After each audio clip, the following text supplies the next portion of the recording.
of the day and actually of Atlas Camp in this track. So I'm happy to introduce Ian to you.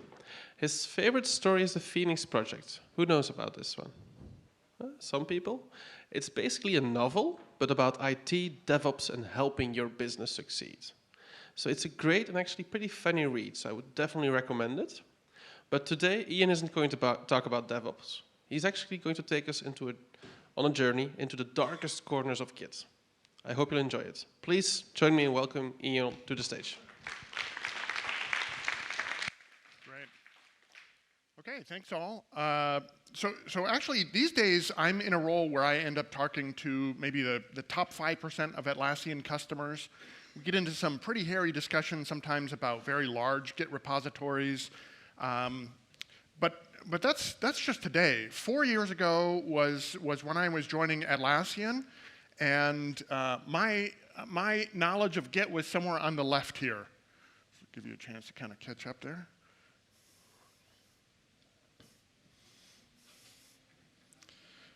Yeah, so my depth of experience was pretty much, okay, I kind of use this like Subversion. I know how to get files in there, and sometimes it just doesn't work how I expect it to, so I'll just drop the connection to the central Git repository, clone a new one, and bring the changes that I mean in, and that was the extent of knowledge that I had. But 2 months into my job at Atlassian here, in those first months, I was out on the road giving a talk very much like this, and it really helped me to understand Git a lot more. So these are just some of the lessons that I've learned along the way, and hopefully after you hear a little bit more about this, you'll have a lot more confidence with Git as well. So I usually try to cover some of this in about 10 minutes, but we'll take it a little bit slower today. We've got plenty of time. We're going to start by looking at some of the Git internals. I found by just knowing a little bit more about how Git thinks about the world that I was better able to use Git more effectively. All right, let's start with an interesting statement from the Pro Git book. Does anyone know this Pro Git book? All right, so basically everyone should know this book because it's free and really covers all that anyone really needs to know about Git. What it says about the definition of Git is that it is fundamentally a content addressable file system with a VCS user interface written on top of it. Okay, so for whom does that clarify what Git is? Oh, all right. Okay, so what we're going to do is unpack this statement a bit, try to understand what this is talking about so that we can understand Git's worldview. All right, so let's do that by starting a new repository. So I've got some commands here that you might go through. We're going to go into a new directory. Okay, we do a directory listing and we find nothing's there, new directory. We'll do a git init, and then we get this new .git directory. And then that's where we start with our Git operations. Okay, so if we look inside of that Git directory, here's what we find. Has anybody done this before? Looked inside the .git directory? Really? Yeah, a few hands. That's good. A few things in there that you might find useful are this config file. That's repository level options that you can use. Most of the time when you set up Git, you'll do something to tell it what your email address is and what your name is. Those go into a global Git configuration in your user directory. But you can override all of those options, which are things like which editor to use, which diff tool to use, merge options, all kinds of things. You can all override at the local Git repository level. That's very useful because one of the things that I think you may want to do is override where this hooks directory is. That would allow you to actually check in Git hooks so you can pull them up a level in Git and therefore share them with more people. So the hooks the hooks directory here contains a set of files, some custom scripts that will be fired when certain Git actions occur, like after a commit. Are there any folks here using Git hooks right now? Yeah, okay, good. A few hands. It's kind of a rare thing for people to get into, but it can be very useful for doing things like making sure that certain things have been done before every commit.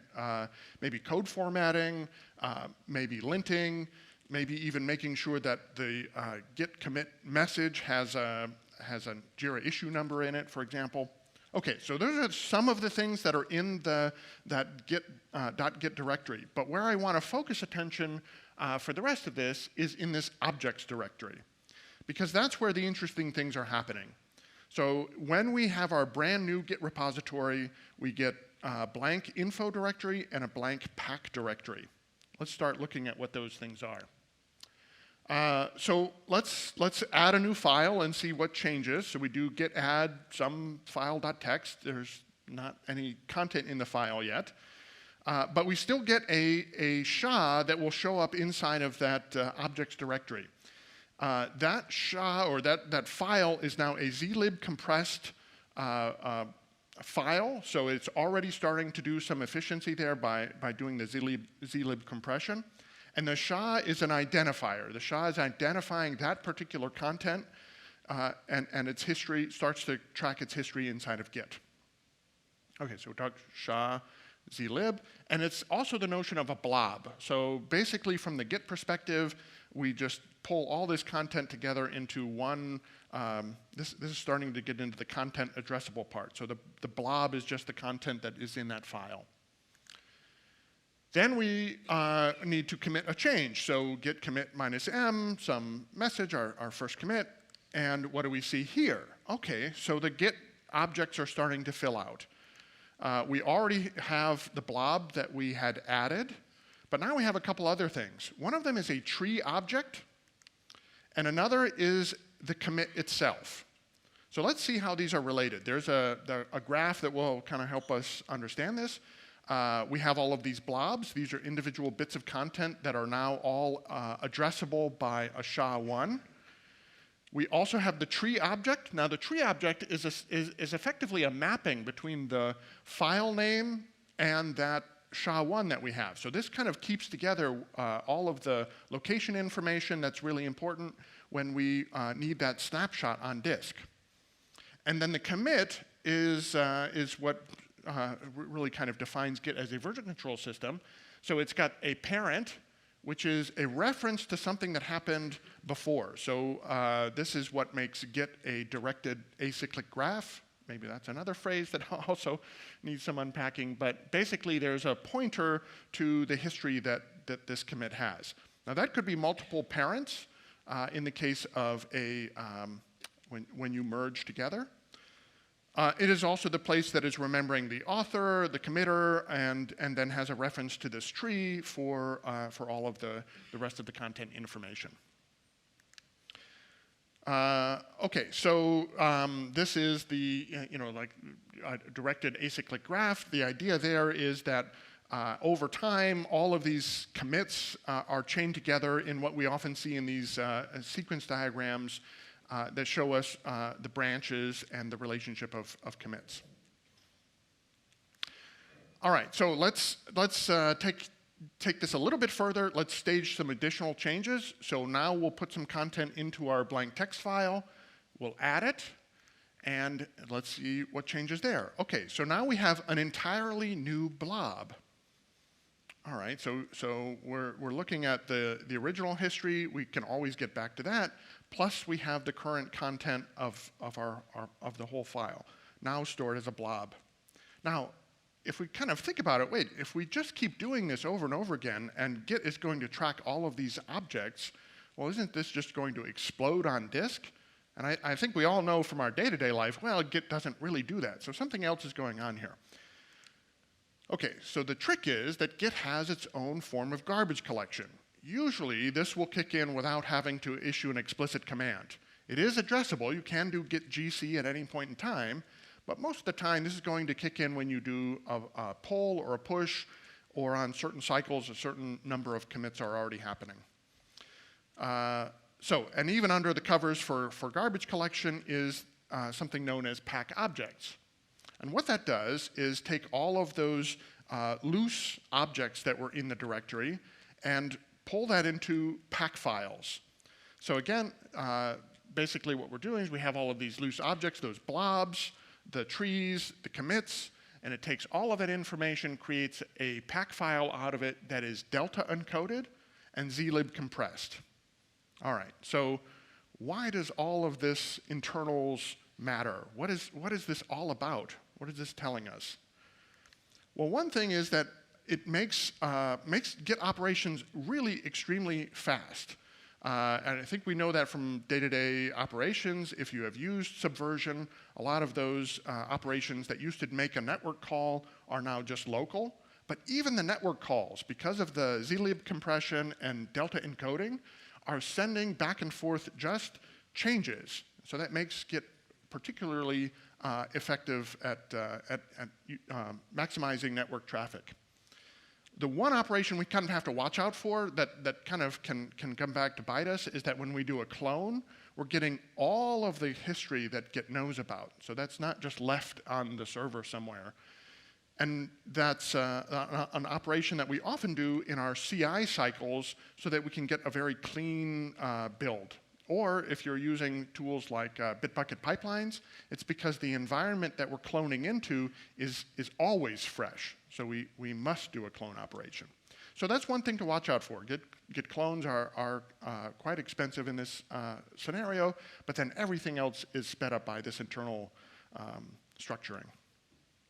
All right, and then that also goes to efficient.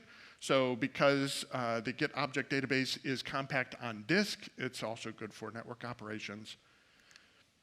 Okay, so another thing that's kind of interesting about this internal mechanism is that it means that Git is safe in a certain way that sometimes the centralized version control systems can't really replicate.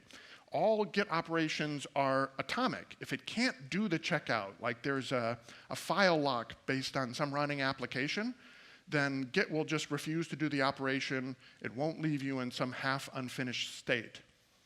And that also makes it fairly resilient, that there is a local copy of history on disk, means there's a built-in rollback capability, so you can always get back to what you had before.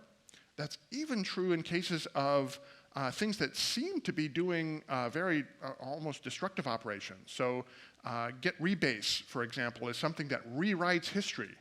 But I have had situations where I'm trying to rebase from one branch to another, I do it wrong. You can unwind that using the Git ref log, which is an internal sequencing of all of the changes that have been made. So even these seemingly destructive changes can be rolled back.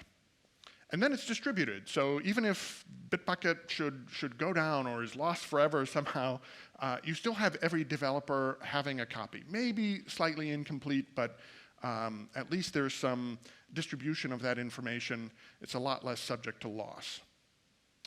Now, I think that makes Git particularly interesting in an operations world where folks are often used to using FTP or SFTP to get information from one place to another. But because of these elements like safety and resilience, I would often recommend that people start looking at using Git as a way to get a set of files onto onto production systems, unless you're already using some system like Ansible, Chef, or Puppet that does full-scale configuration management. So there's another side of this, that is that this internal structure really helps aid in autonomy. The fact that there's a local copy for everyone means, in fact, that there's not very much control there at that local level. So for some enterprises that can be a little bit scary, they kind of have come to like the kinds of controls that they get with something like a clear case or a subversion. But I think this is kind of more reflective of modern practices like Agile and DevOps, where autonomy really is meaningful. You want to hand that to developers so that they can go exploring, even to the extent of making local changes to see what might happen. But control can still be enforced centrally, and that's why the rise of tools like Bitbucket or GitHub and so on, that those central mechanisms provide the place where everything still has to come together, and therefore is an aspect of control. All right, so I'm just going to kind of pause there and then open up to see if anybody has additional questions about Git. We can take them on the fly here. Anybody? Okay, then thank you very much, Ian. You're welcome. Thank you.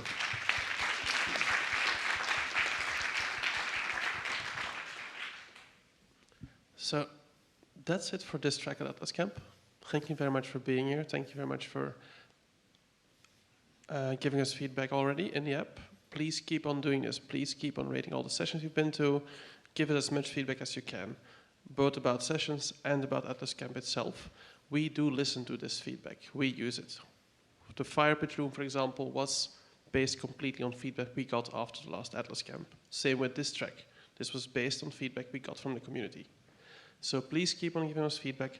Thank you very much for being here. Have a safe trip home.